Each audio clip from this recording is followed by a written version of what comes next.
දියවැඩියාව වළක්වමු. දියවැඩියාව පාලනය කරමු. දියවැඩියාව ඇතිවන්නේ රුධිරයේ සීනි මට්ටම අසාමාන්‍ය ලෙස වැඩි වීමෙන්. පාලනය නොවූ දියවැඩියාව ශරීරයේ සියලුම ඉන්ද්‍රියන්ට හානි කරනවා. අංශභාගය, අර්ධාබාධ, අන්ධ බව, වකුගඩුව කර්මාන්‍ය වීම, සුව නොවූ තුවාල, පාද අහිමි වීම ඉන් සමහරක්. බොහෝ විට සංකූලතාවයක් ඇති වූ පසු ඒ යථා තත්ත්වයට පත් කිරීමට අසීරුයි. එම නිසා ඒවා වළක්වා ගැනීම අප සියලු දෙනාගේම වගකීමයි. නිසි ලෙස සීනි පාලනය, ධූමපානයෙන් වැළකීම, කොලෙස්ටරෝල් පාලනය කිරීම, රුධිර පීඩනය පාලනය කිරීම, ව්‍යායාමවල යෙදීම, අවම වශයෙන් මාස 3කට වතාවක් හෝ රුධිර පරීක්ෂණයක් කර ගැනීමෙන් අපට දියවැඩියාව වළක්වා ගැනීමට කටයුතු කළ හැකිය. ඉතින් බලමු දියවැඩියාව ඇති ඔබ ආහාරගත යුත්තේ කොහොමද කියලා. දියවැඩියා රෝගය පාලනය කිරීම සඳහා විශාල ආහාර වේල් ගන්නවාට වඩා ප්‍රධාන ආහාර වේල් 3ක් සහ සුළු ආහාර වේල් 2ක් ගැනීම ඉතාම යෝග්‍යයි.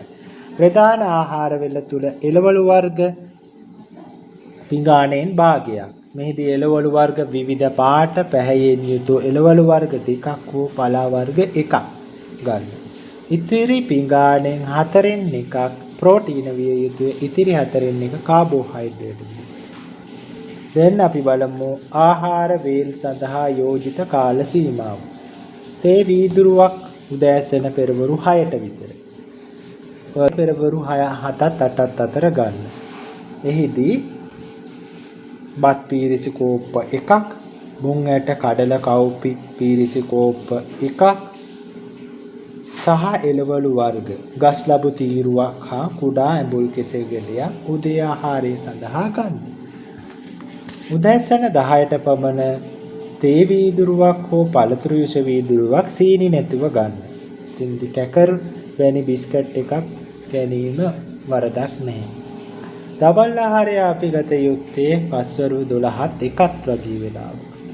බත් පීරිසි කෝප්ප 1/4ක්, පිටිගතිය අඩු එළවලු වර්ග කෝප්ප භාගයක්, ලීස් වම්බොටු දඹල, පලා වර්ගයක් හෝ එළවලු සලාද, පිපිඤ්ඤ, පතෝල පීරිසි කෝප්පයක්, මස් මාළු බිත්තර කලවල, හාල් මැස්සන් මේසැඳි 3ක් 2ක් අතර සත්ව ආහාර නැති අවස්ථාවක පරිප්පු, මුං ඇට, කවුපි, කඩල, සෝය වැනි ආහාර එකතු කරගන්න. හවස 4ට විතර පළතුරු යුෂ වීදුරුවක් හෝ තේ වීදුරුවක් සීනි රහිතව. සීනි රහිත සීනි මට්ටම අඩු බිස්කට් 1ක්. රාත්‍රී ආහාරය සඳහා දවල් ආහාරය මෙන්ම බත් කෝප්ප 1/4ක් හෝ ඉන්දියා 5ක් 7ක් එළවලු සමග ගන්න. ඉහත ආකාරයට එළවලු වැඩිපුර ගැනීම සහ කාබෝහයිඩ්‍රේට් අඩු කිරීම සහ ප්‍රෝටීන එකතු කර ගැනීම තුළින් ඔබට ඔබගේ සීනි මට්ටම පාලනය කර ගැනීමට හැකියාව තියෙනවා. සාමාන්‍යයෙන් අප පැය 10ක් निराहारව සිටීමෙන්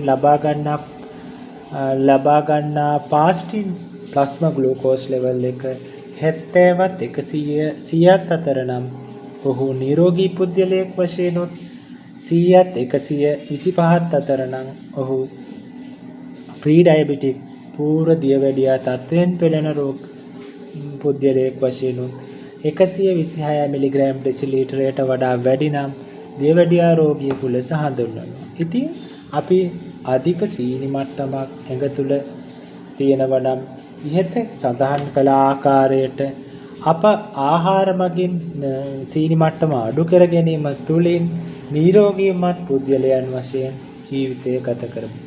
මේ ආකාරයට ඔබගේ සීනි පාලනය කිරීම තුළින් මම ඉහත සඳහන් කරා වගේ විශාල රෝග ගණනාවක් වළක්වා ගැනීමට හැකියාව තියෙනවා. ඉතින් ඔබ මේ විදිහට ඔබගේ අසාමාන්‍ය සීනි මට්ටම පාලනය කර සාමාන්‍ය අගයක රඳවා ගැනීම තුළින් මම ඉහත සඳහන් කරවෙනි හෘදයාබාධ ඇතුළු රෝග, හෘදයාබාධ ඇතුළු රෝග ගණනාවක් වළක්වා ගැනීමට හැකියාව තියෙනවා.